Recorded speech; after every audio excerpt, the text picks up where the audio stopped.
For the second straight game, the Bruins, with a big-time run, knock out the opponent, this time against the Sun Devils in a rowdy road environment. Let's go. It's Locked On UCLA. Let's hit it, baby.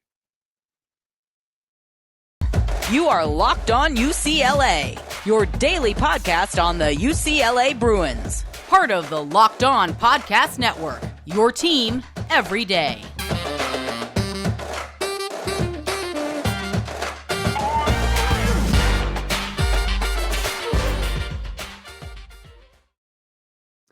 Thanks for tuning into this immediate reaction to the UCLA win over Arizona State. I'm Zach Anderson-Yoxsimer. Thanks for tuning into Locked On UCLA. It's free wherever you get your podcasts, available on YouTube. Like, comment, subscribe. Be excited. The Bruins, 14-0 in their last 14 games. 8-0 in the Pac-12, 14-game winning streak. They are unbeaten in true road games, 5-0 after knocking off the Arizona State Sun Devils 74-62, a knockout punch of a 16-2 run over the last nearly 6 minutes, watching Arizona State not even score for nearly 3.5 minutes. And despite a late crazy bouncing three that gave Arizona State a 60-58 lead after Dembona nearly missed a three-point play opportunity, it seemed like, oh man, 5 minutes to go, Arizona State take the lead in a back and forth grinded out game. Is this how it's going to play? No, the Bruins, again, just like they did against Colorado and Pauley Pavilion over the weekend in a rainstorm, close it out. And this was a game that was so incredibly physical, so incredibly back and forth. And the Bruins, Hawkes, in foul trouble. I mentioned this in previous podcasts. Where's the bench scoring going to come from? Well, and what's the other scoring going to come from with no Amari Bailey in this game? Well, the Bruins certainly made it tough on themselves. Hawkes couldn't buy a bucket, and he got in foul trouble. Dembona didn't make field goals late until he got a bucket with the and one and then tipped it in at the end of the game. So he had no Bona, who's been a superstar in the paint leading up to this game. You had no Hawkes, who was coming off, I believe, a 23-point, 13 rebound performance. Clark, while he did get 10 points, 8 boards, 3 steals, he was 3 of 9. Who showed up? Well, Mick Cronin has been emphasizing. Tiger Campbell needs to score and be a go-to scorer for this team to be elite. He's talked about Bona needing to get 10 rebounds a game. Well, Bona got 3 today. It wasn't his best, and 5 turnovers for the freshman. But for the super senior Tiger Campbell to come through and get 22 points on 7 of 11 shooting, 8 of 9 for the free throw line, he was the go-to scorer. Tiger Campbell had 1 assist. Hawkes had 5. It's almost like the two of them flipped roles because Campbell, in 34 minutes, they pressed on him. They leaned on him. And this is what UCLA needed.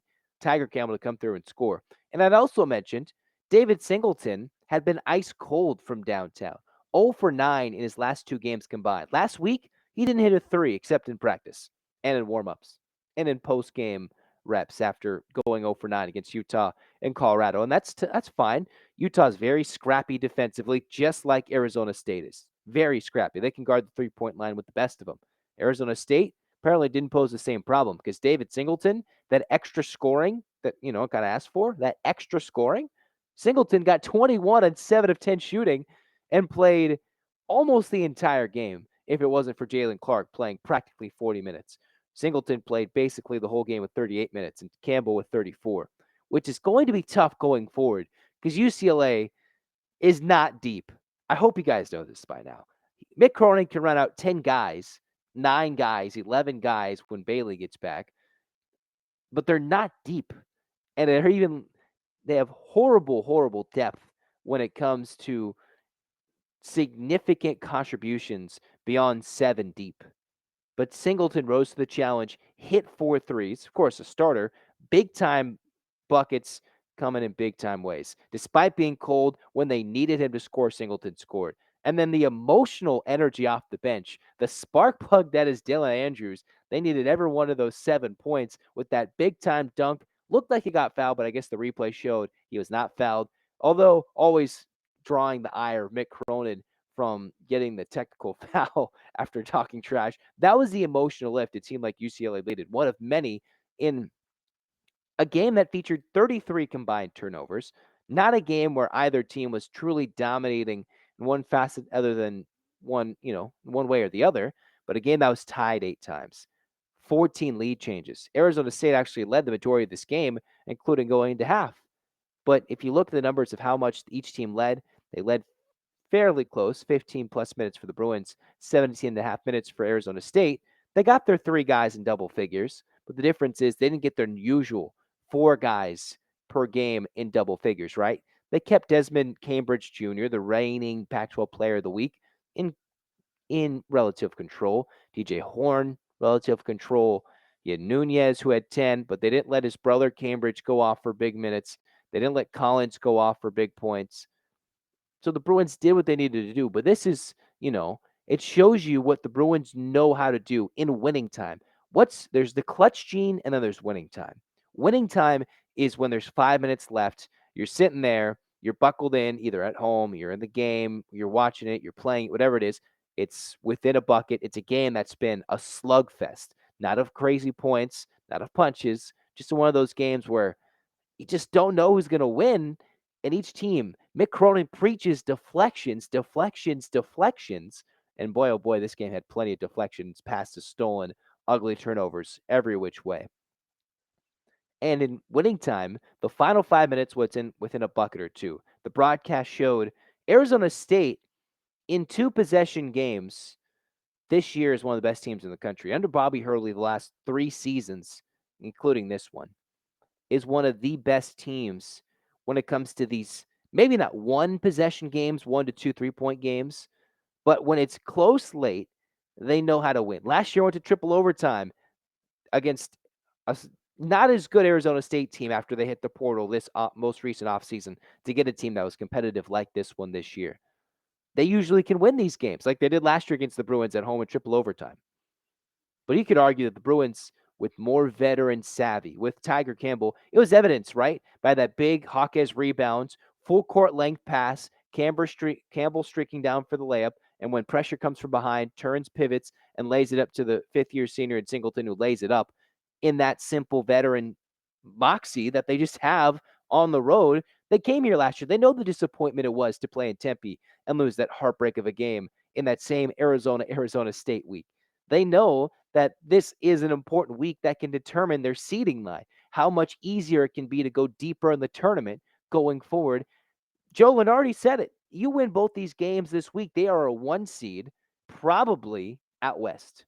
Maybe out west. Who knows, depending on how it goes. But they'll be a 1 seed, which can significantly lessen the load you're going to have to play in those first 2 months, the first 2 weekends, at least the first weekend of March, right?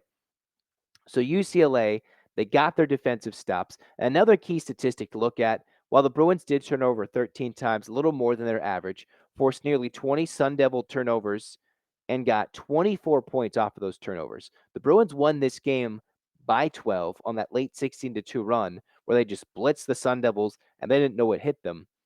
And they outscore the Sun Devils. Again, this is what's going to win the Bruins games. It's what they did against Kentucky. It's what they did all these games that they've won since losing to Baylor on the back-to-back of those those games they lost in Vegas. Plus 15 in points off turnovers. In a game where numbers were fairly similar, but when possessions mean and you need shots in a game that wasn't looking like the Bruins could score 45 and a half, 44 like they did in the second half to get to 44, when Arizona State was hitting miracle half-court buzzer beaters at the end of the first half, the Bruins, they buckled down and played defense. But I'm going to tell you, even when Bailey comes back, hopefully healthy as the Bruins are surging towards March Madness, in January, yes, surging into this Arizona highlighted matchup that will be Saturday morning. And yet, the Bruins sit here surging, going ready to get for a 1 seed potentially at the end of January, which doesn't mean much. You want to be 1 seed in March. Every game in March will be this dramatic. I don't feel like the Bruins will have many easy games in the tournament, whether it be the Pac-12 tournament, whether it goes down the stretch, and especially in the tournament. And it's not like, all right, Zach, you're stating the obvious. No, I think it'll be ugly. And while it might not be a 16-2 run late, it might be like the first round last year against Akron, where they're going to have to grind it out. And if they're a 1 seed while you're playing a 16 seed, you're hoping you don't have to do that. This team kind of reminds me a little bit, for some reason, of this like team that has some sort of destiny, but can't do it incredibly can't do it super easy at times, kind of like that Virginia team, right? Of that, play what, the 18-19 team, the year Virginia lost after in the six to the number 16 seed in UMBC, and then turned around to win the title.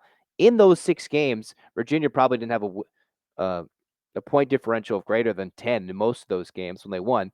At going to overtime a couple of times, getting a foul call late.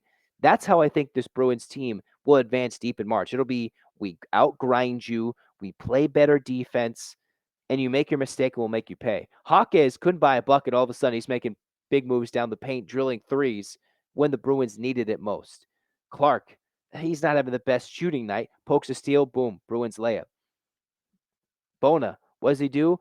Wild poking at the buzzer, basically, at the end of that game. And one. When the Bruins were tied 6 minutes ago, beginning of winning time, they feed the big man. He makes a play. Didn't make the bucket, got the free throw, but he was making play. They were all making plays down the stretch. But again, the depth is severely lacking for this UCLA team. So the faster Bailey can get healthy, and pretty sure he's not going to be available for Arizona, barring some late last minute craziness after traveling from Tempe to Tucson after the team celebrates. It'll be an impressive week if they can get both of these. It's already nice to get one, but you know how nasty and gnarly it'll be in Tucson in the McHale Center. Arizona knowing we've been fading, we've been losing some respect after they've taken their 3 losses fairly recently. They want to get this big win against the Bruins at home. And UCLA, they look awesome. They look great doing this, but I don't think Arizona will settle for nasty contested jump shots when the game's on the line against the Bruins on Saturday morning into the afternoon. That's not going to happen. They're going to feed their big men, and it's going to be up to Bona to not be in foul trouble and Hawkes to do all that. We'll have all that and more talking about this in the Friday podcast. But UCLA grinds it out and gets it done. Nice to see in a game that I wasn't entirely sure they would win, watching it play out the first half, battling it into the second half. And they do what they need to do and get a win. End up shooting 50%, get those 70-plus points, keep Arizona State away from winning the rebounding battle. When if they do, if Arizona State out-rebounds you, they're undefeated. They're 10-0. When they hit 10 or more threes, they're 10-0. Arizona State hit 9 threes. When they score 70 points, unbeaten. They scored less than 70 points. So whenever they score 70 points or more, get more rebounds, and hit 10 or more threes, they're 5-0 when they hit 10 or more threes. But when they score 70 or more, hit those threes and out-rebound you, then they're unbeaten.